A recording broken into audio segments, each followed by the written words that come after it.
This is probably going to be the second hardest video that I ever filmed. The first one being my transformation one and chucking it out there. But this one being probably the worst low of low when I was, you know, going through my calorie deficit, which I shouldn't have been in. Happened in about April, May-ish time, 2016, as we're in 2017 now. And the reason I'm telling it is because people start New Year's and they can get caught up in fad diets or seeing results, and it can drive you to the point that I was, where I didn't want to stop losing weight because it does make you feel good and it does have a massive effect on your body. So the reason I'm doing this video is because I had a lecture last week. It was my second lecture of that module, and it was all about the fitness industry and how is it healthy for us? Are privatising gyms and fitness healthy? And the main issue, one of the problems, as it were, for the argument against was, you know, to do with health and how it can affect people, body image, that kind of thing. And it brought back a lot of memories as I was sitting there knowing how it can be negative, but also how incredibly positive the fitness industry can be and how it is for me now, but not how it was, you know, half a year ago, maybe a little bit more, you know, 7-8 months ago kind of thing. So let's get to it. I might as well tell the story. So January, yeah, started losing weight, but not as a New Year's resolution, like, because I'd already lost my weight, but I put on a little bit at uni. Go and watch the transformation video. I will link it in the description box. And so yeah, I started getting back into the gym, started running a lot more, started to see results, started to get abs. Like, that felt awesome, to be honest. I'm not gonna lie to you guys, like, I wanted abs and I got my abs, kind of thing.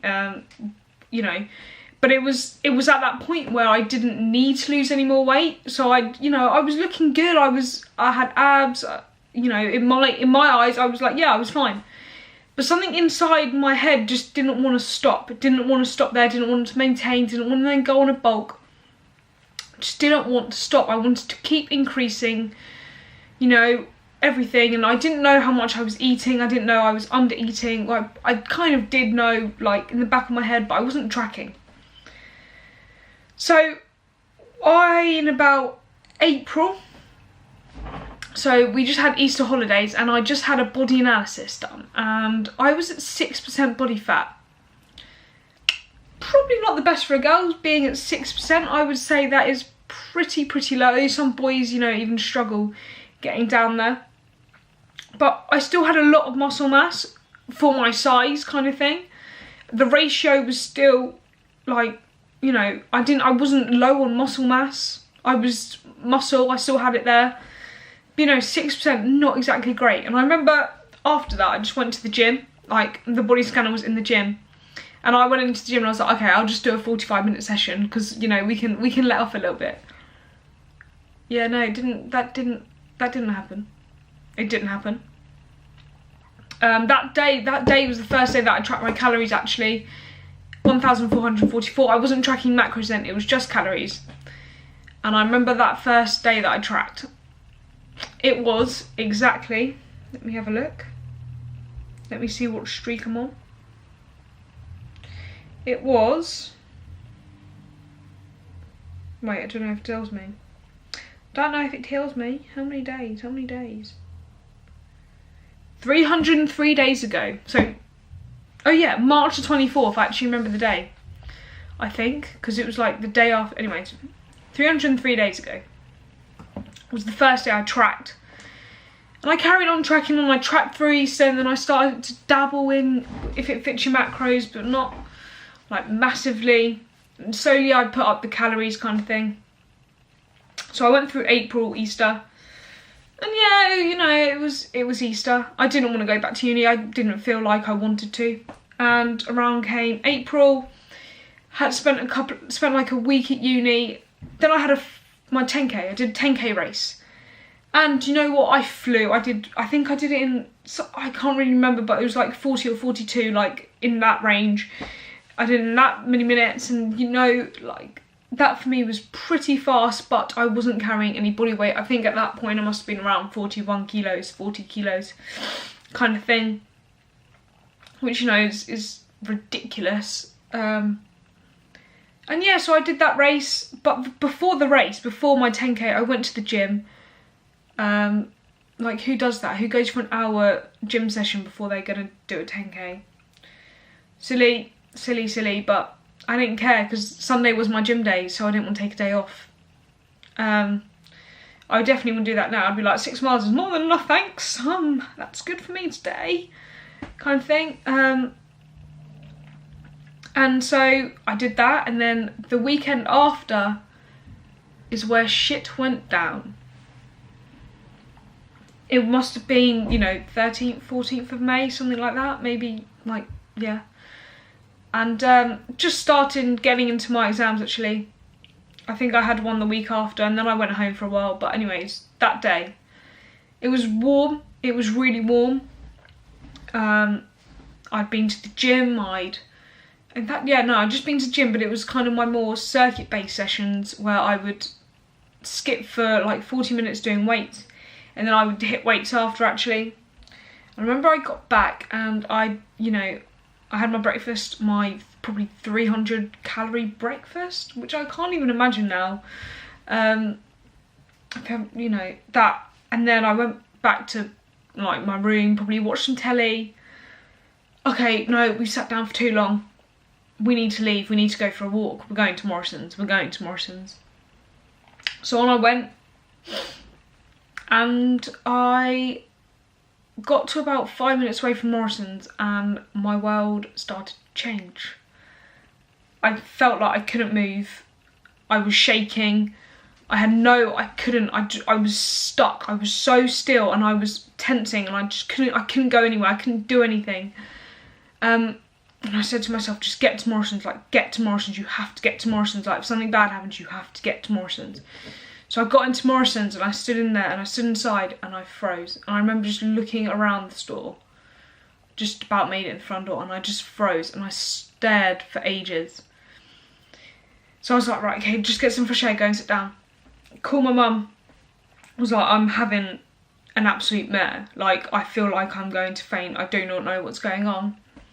Obviously I was like, my dad, so they were both like, get back in the store, find someone, get some food. I was like, I can't move, like, I literally cannot move. I was asking people to help me on the street, and they just like wouldn't. No one would even like turn around and look at me. So my parents called Morrison's, and a woman came and got me. And I had to, you know, she offered me a Mars bar to get my sugar levels up, and I refused. I flat out refused to eat it. Which now, if I was having that, I would eat anything. Like, I literally would, because being at that lowest point was ridiculous. Like, you shouldn't have, unless you've got diabetes or something, your blood sugar level should never be that low where you feel like you cannot move. It's horrendous, like, or, you know, in such an energy deficient state that you can't do anything. And I remember I went upstairs into their cafe, and I called Abby, my flatmate, who you've seen, and I said, look, Abs, like, I'm having a mare, I've fainted in Morrison's, please can you come and get me? And absolute, like, she's my rock. Last year, definitely, she came and got me.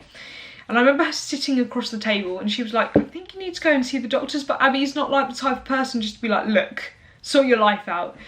And I was like, no, it's fine, I think I've got like a virus or something. And I told her to bring my snack, and I ate my snack, and we walked off home. Then I ate lunch, and I had a nap, ate lunch, and we went out, and I was still feeling like really shaky and not too great.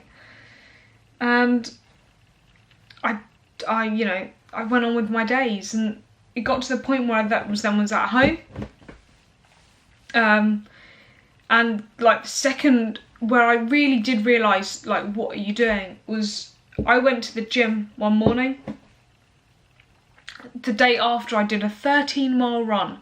So I used to run like 13, 14 miles on a Thursday because that was my day off. And I remember going to the gym, but I remember feeling really like really low. That day I barely like made it into town to go for dinner after that run with my mum. Kind of thing, like I didn't do anything the whole day, run and just lie on the sofa because I didn't have the energy. The day after I went to the gym in the morning, and I remember I was about half an hour into my session, maybe not even that. My head was thumping, I was dizzy, I felt like I couldn't do anything. And it was at that point I stood by the step. I was doing like step ups, and I just went, what are you doing? Go home. Like, what are you doing to yourself? And it wasn't even then that I thought, you know, let's go, let's put up these calories. It wasn't even that point. I probably went up by about 100, if that. And slowly I started to make changes. I've just about, you know, finished my exams, and I just wanted to go home. I didn't want to see anyone, I didn't want to be with anyone, I just wanted to go home. And so we went off to Italy, like pretty much as soon as I finished my exams, which was about 3 weeks after like that kind of time. And I went to Italy, and I was at home for a little bit, managed to get up some calories.